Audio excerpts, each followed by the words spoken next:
Morrigan is the goddess of war and death. She's part of a triple goddess. Her bird is the crow, which is a carrion bird. Reed battle crow circle, a trinity sewn beneath the skin by ink thread and needles as they circumnavigate the calf in a labyrinthine reel.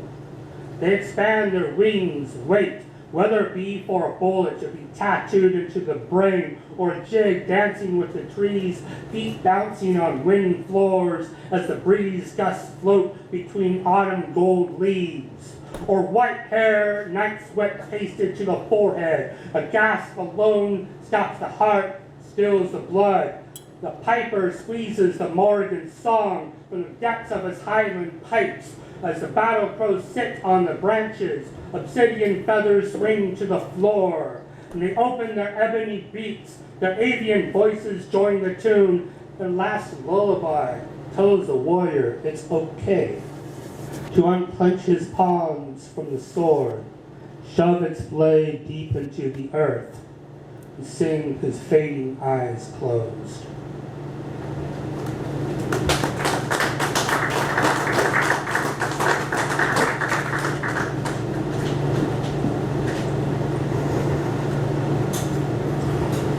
This one was published in a digital magazine called Calliope a couple months ago, called Deletion.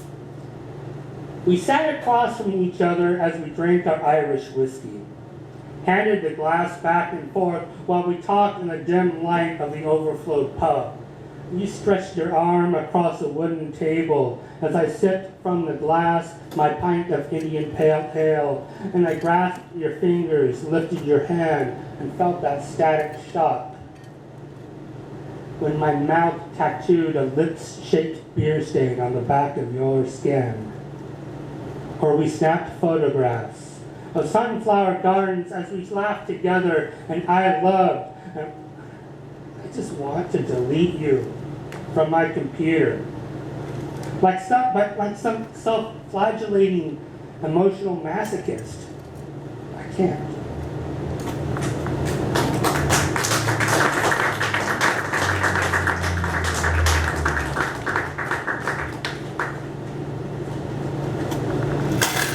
I recently wrote a poem based on Oscar Wilde's Selfish Giant, one of my favorite stories from childhood. I don't know if any of you remember seeing that cartoon during class. But anyway, it's about a giant who had a garden that all the kids wanted to play in. He wouldn't let anybody play in, and he did. And one kid he fell in love with, and anyway, basically the kid that he loved, he came back with nails in his hands and his feet. But anyway, it's called The Giant.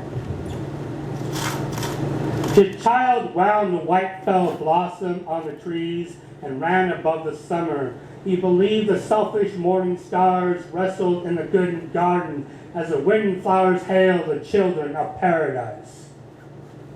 Children ran prints on the grass, hard birds flung tears while they sat by spring's axe, delighting in the flowers sailing perfume while they cloaked the selfish giant in the windy corner garden. And the child came, nail holes in his hands and feet, fall frost painted winter white garden blossoms as this mighty star roses stretched spider arms across the giant, and the dancing crows sang to his death.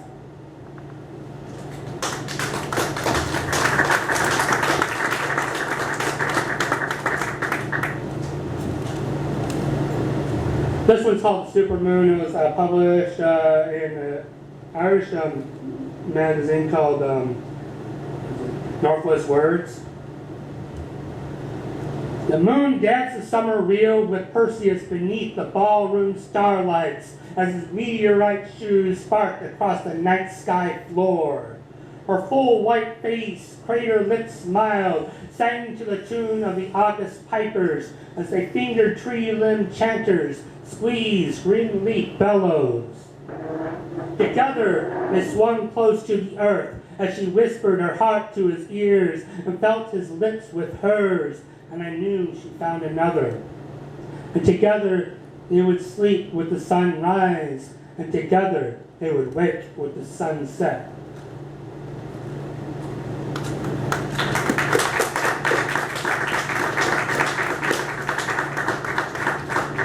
This is one called Burning Lemons. Also written last year. A lot of these are from last year when I was going through a hard time. But once your name felt like 25-year-old whiskey. Creamy, warm, seductive as it drifted between my lips.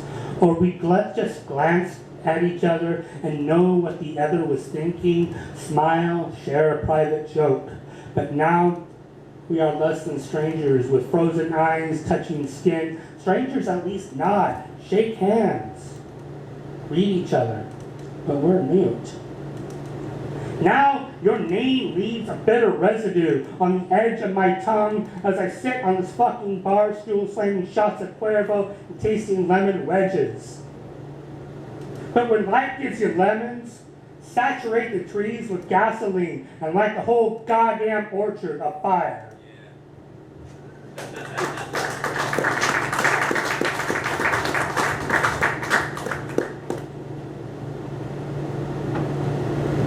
I've had a few loved ones close to me who have gone overseas to deal with that fucking mess in the Middle East. And this is called When a Loved One. When a loved one goes to war, you hold them, clutch to yourself, afraid to let go, afraid they will vanish, afraid you'll never see them again. When you hear of an overseas death, you worry, fear the knock on your door, fear the bugle will sing, the rifle shot salute, the drumbeat that shakes Cap's fingered breath. And when they call or email you to say that they are okay, that they were just on patrol, you sit down, smile at the walls as you know the day is closer when they will return. Then you realize another received a uniformed visit at their front door. Another sees the ghosts of their fallen everywhere, the shadowed imprint on their favorite chair or couch, the light footstep upon hardwood floors, the wind's laughter among the chimes outside, and then the shame sets in.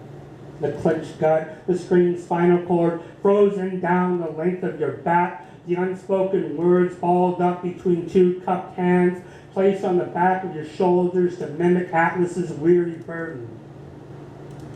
But when a loved one comes home, you scream, shout, as you thrust yourself into their arms, pick them up, touch their lips, whisper in their ears, hold them to you, fearing to let go, fearing they will vanish, fearing you'll never see them again if you let go.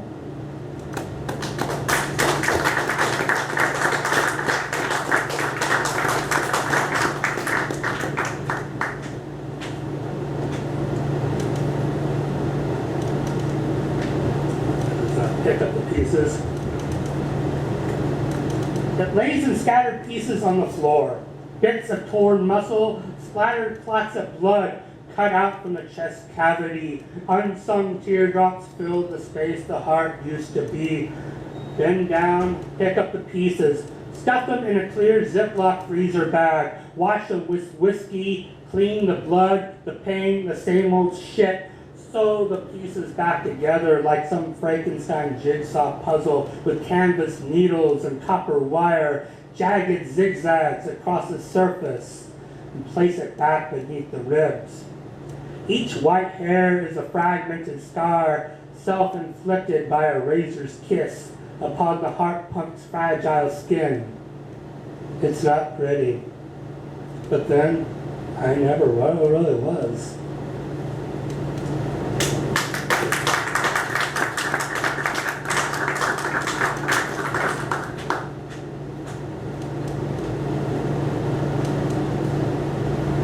Got two more.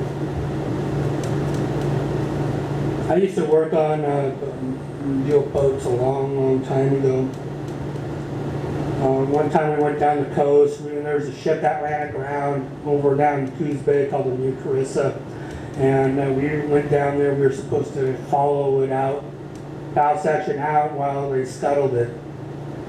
But they didn't. But anyway, it was an interesting trip. One hand on the bulwarks, one hand on the cigarette. Watch the fog slither along the rock-laced shoreline. Eyeball the whales as they surface, dive, beneath the gyrating crest.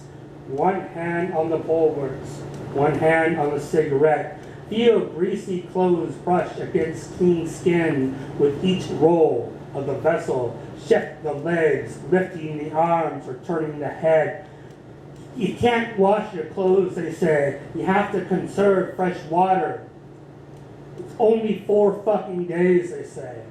You feel the OCD scream attempt to rise above the music of diesel engines. All the while the whales surface, dive.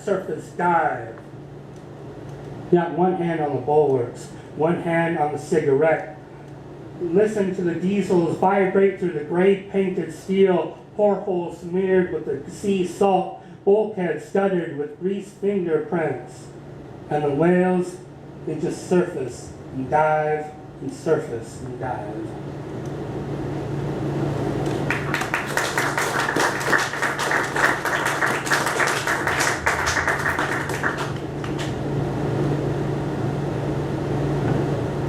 This one was actually born of a dream I had a couple months, or well, actually last month. I had an operation, and during the anesthetic, I dreamt I was with ancestral gods and drinking whiskey with them, and then preparing to go to war. And I never felt so fucking happy in a long time. It was amazing. It's called Dreams of the Moon. I once thought I saw your face in the moon, your crater smiles as we rose from Atlantic beds to bid good night to the waning sun as he sung to the west. Once I dreamt you were my moon. Or we'd walk between the planets, ballroom dance on the asteroid belt, place my lips upon your silver throat as we made love on foreign suns. It was a good dream. Or we'd sit around the bonfires, feel the sacred heat vibrate the shadows across our masks as we drank whiskey with ancestral gods, recited poetry to the harper's tune, flung across the becalmed Lake Ponderay. It was a nice dream. Or we'd sit in a waterfront pub, watch the outgoing ships blink red and green as they sat in the channel, waiting for a pilot to ease them across the bar, while beer washed down our fish and chips. Then the sun would appear across the eastern mountains as we laid our gas in Pacific beds, and we sang our waiting song to the west. But in the end, that's all it was. Thank you all for having me.